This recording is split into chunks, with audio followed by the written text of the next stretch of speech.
સુરતની અંદર જે આયોજનો થયા છે એમાં કેટલાક આયોજકો જબરજસ્ત ટેન્શનમાં આવી ગયા છે. તો આ નવરાત્રિના આયોજકો ટેન્શનમાં કેમ આવ્યા છે એના વિશે તમારી સાથે વાત કરીશ. નમસ્કાર દર્શક મિત્રો, આવતીકાલથી એટલે કે 3 ઓક્ટોબરથી નવરાત્રિની શરૂઆત થવાની છે. તો ખબર છે ના દરેક દર્શકોને ખબર છે .com તરફથી નવરાત્રિની શુભેચ્છા. હું આજે તમારી સાથે એ વાત કરીશ કે સુરતની અંદર જે આયોજનો થયા છે એમાં કેટલાક આયોજકો જબરજસ્ત ટેન્શનમાં આવી ગયા છે. તો આ નવરાત્રિના આયોજકો ટેન્શનમાં કેમ આવ્યા છે એના વિશે તમારી સાથે વાત કરીશ. મારું નામ રાજેશ શાહ છે અને તમે જોઈ રહ્યા છો ખબર છે .com. દર્શક મિત્રો, સુરત પોલીસ કમિશનર ગેહલોતે આજે એક મીડિયા સાથેની વાતમાં એવું કીધું કે સુરતની અંદર ટોટલ 3000 કરતાં વધારે સોસાયટી, શેરી ગરબા અને ખુલ્લા પાર્ટી પ્લોટ પર આયોજન છે અને 15 જેટલા મોટા જે કોમર્શિયલ ગરબા છે એના આયોજન થયા છે. હવે કેટલાક જે આયોજકો છે એ અત્યારે ટેન્શનમાં છે. ખાસ કરીને જે એરપોર્ટ વિસ્તારમાં છે એ આયોજકોની હાલત વધારે કફોડી બની છે. એનું કારણ એવું છે કે ગઈકાલે બુધવારે સાંજે એરપોર્ટ વિસ્તારની અંદર બહુ જબરજસ્ત ભારે વરસાદ પડ્યો. એને કારણે જે એમનું ગરબાના ગ્રાઉન્ડ છે એની પર પાણી ભરાઈ ગયા અને એને કારણે ભારે મુશ્કેલી ઊભી થઈ. ખાસ કરીને જે વિસ્તારની અંદર પાર્કિંગ કરવાનું છે ત્યાં આગળ કાદવ કિચડ થઈ જવાને કારણે એ પાર્કિંગમાં ભારે મુશ્કેલી ઊભી થાય એવી છે અને હવે એમની પાસે સમય એવો ઓછો છે.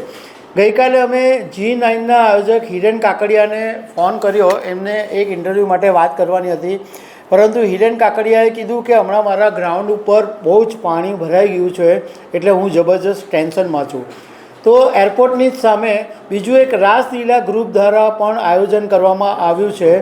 એ આયોજકની સાથે પણ વાત કરી અમે. એમનું નામ રોહિત દુધાત છે. તો રોહિતભાઈએ પણ અમને એમ કીધું કે હમણાં ઇન્ટરવ્યૂ તમે માનવાડ રાખો, કારણ કે મારા ગ્રાઉન્ડ ઉપર એટલો બધો વરસાદ પડ્યો છે કે હું જબરજસ્ત ટેન્શનમાં છું.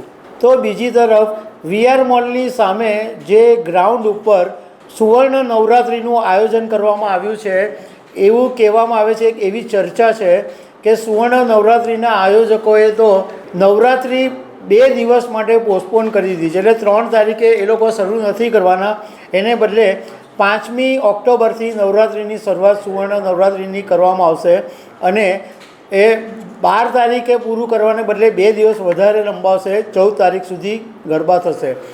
એવું પણ અમને જાણવા મળ્યું કે જે લોકોએ સુવર્ણ નવરાત્રિના પાસ પહેલેથી ખરીદી લીધા છે એ ખેલૈયાઓ જબરજસ્ત ગુસ્સામાં છે, રોષમાં છે. કારણ કે એમનું કહેવું એમ છે કે આવનારા 2 દિવસ તો ગરબાના બગડશે અને એક વખત 12 તારીખે જ્યારે દશેરો પૂરો થઈ જાય એ પછી ગરબાનો શહેરમાં કોઈ ચામ રહેતો નથી, એટલે ગરબા રમવાની મજા નહીં આવે એવી પણ લોકો વાત કરી રહ્યા છે.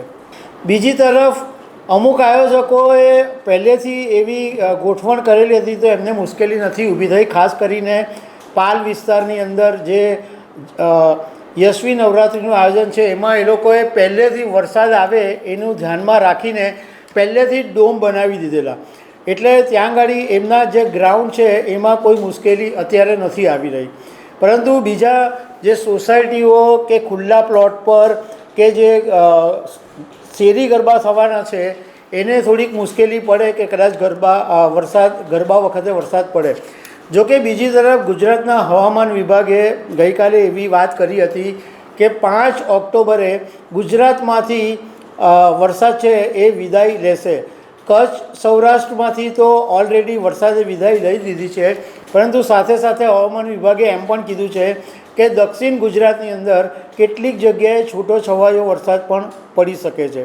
એટલે થોડાક દિવસ 2-3 દિવસ કદાચ વરસાદની મુશ્કેલી આવે અને પછીના દિવસોમાં બી આવે તો એટલો બધો નહીં આવે, છૂટો છવાયો વરસાદ આવી શકે છે. તો દર્શક મિત્રો, આવી અનેક વાતો સાથે અમે તમને મળતા રહીશું. Thank you very much.